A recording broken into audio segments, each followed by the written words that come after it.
जैसा कि पिछले भाग में हमने देखा, असुरराज जलंधर अपनी शक्ति और कौशल से तीनों लोकों पर विजय प्राप्त कर त्रिलोकाधिपति जलंधर बन गए थे। लेकिन देवता अपनी हार से खुश नहीं थे। भले ही जलंधर शिव का पुत्र था, उन्हें उसके शासन से परेशानी थी। इसके समाधान के लिए देवताओं ने श्री नारद से परामर्श किया और उन्हें जलंधर से मिलने भेजा। जब जलंधर ने नारद से आने का कारण पूछा तो नारद ने कहा कि वे तो केवल उन्हें शुभकामनाएं देने आए हैं। नारद ने अपनी चतुराई से त्रिदेव के गुणगान करते हुए बताया कि देवों के देव महादेव इस संपूर्ण सृष्टि के विनाशक हैं और पुनः सृष्टि का कारण भी वही है। उनकी शक्ति का प्रतिनिधित्व तपस्या, समर्पण और विरक्ति में है। नारद ने कैलाश पर्वत की सुंदरता का वर्णन किया और जलंधर को बताया कि संसार में इतना सुंदर निवास किसी का भी नहीं। इसके जवाब में जलंधर ने नारद को अपनी संपत्ति और स्वर्ग की व्याख्या की, जिस पर नारद ने माता पार्वती की सुंदरता की व्याख्या की और कहा कि जलंधर की पत्नी सबसे सुंदर नहीं है। माता पार्वती के रूप की व्याख्या सुन जलंधर पार्वती के प्रति मोहित हो गए और उनके मन में पार्वती को अपनी पत्नी बनाने की इच्छा जागृत हुई।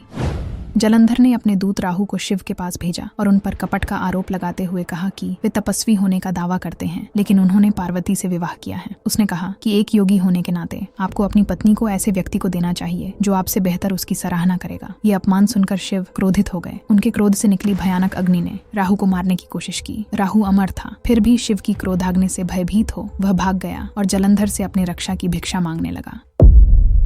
इस घटना के बाद युद्ध निश्चित हो गया। जलंधर गुरु शुक्राचार्य और अपनी सेना के साथ कैलाश पहुंचा और शिव को चुनौती देते हुए कहा कि पार्वती को मुझे सौंप दो। पूर्व में गुरु शुक्राचार्य ने शिव आराधना से महामृत्युंजय मंत्र की सिद्धि प्राप्त की थी। एक शिव भक्त होकर शुक्राचार्य ने जलंधर का साथ दिया, इसलिए शिव ने शुक्राचार्य को समुद्र की गहराइयों में डुबो दिया। युद्ध प्रारंभ हुआ। शिव के वाहन नंदी जी ने उन पर आक्रमण किया और विनाश मचाया। हालांकि देवताओं की सेना को भी क्षति पहुंची। तब पार्वती ने शिव से युद्ध में प्रवेश करने का आग्रह किया। शिव ने पार्वती को सावधान रहने को कहा, क्योंकि उनकी अनुपस्थिति में कोई असुर उन्हें धोखा दे सकता था।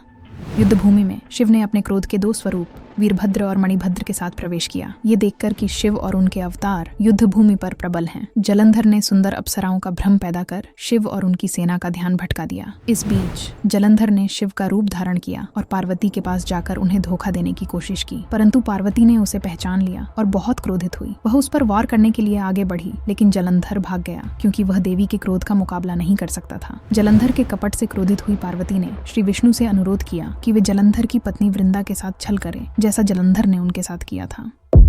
जलंधर की पत्नी वृंदा बहुत पवित्र थी। वृंदा को भगवान विष्णु ने वरदान दिया था कि उनकी भक्ति और पतिव्रता उनके पति जलंधर को अजेय बना देगी। इससे जलंधर अत्यंत शक्तिशाली हो गए और युद्ध भूमि में प्रबल रहे। इस वरदान के भंग के लिए श्री विष्णु ने एक भ्रम पैदा किया कि जलंधर को शिव ने मार दिया, लेकिन वृंदा की भक्ति ने उन्हें फिर जीवित कर दिया है। भावुक होकर वृंदा ने विष्णु को, जो जलंधर का रूप धारण किए हुए थे, गले लगाया। तभी वृंदा को पता चला कि ये विष्णु थे जिन्होंने उसे धोखा दिया। उन्होंने विष्णु को श्राप दिया कि एक दिन उनकी पत्नी का भी अपहरण होगा। अपने आराध्य द्वारा किए इतने बड़े छल से वृंदा बहुत निराश हुई और उन्होंने अपनी देह त्याग दी।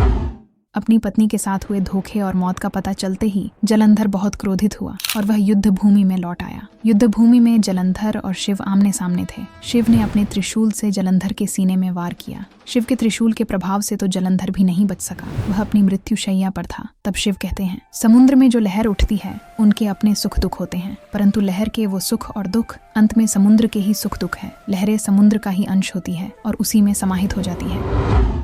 इसी तरह जलंधर की मृत्यु के साथ उनकी आत्मा शिव में विलीन हो गई, जैसे वृंदा की आत्मा पार्वती में विलीन हो गई थी। इस प्रकार जलंधर की कथा का तीसरा और अंतिम भाग यहीं समाप्त होता है।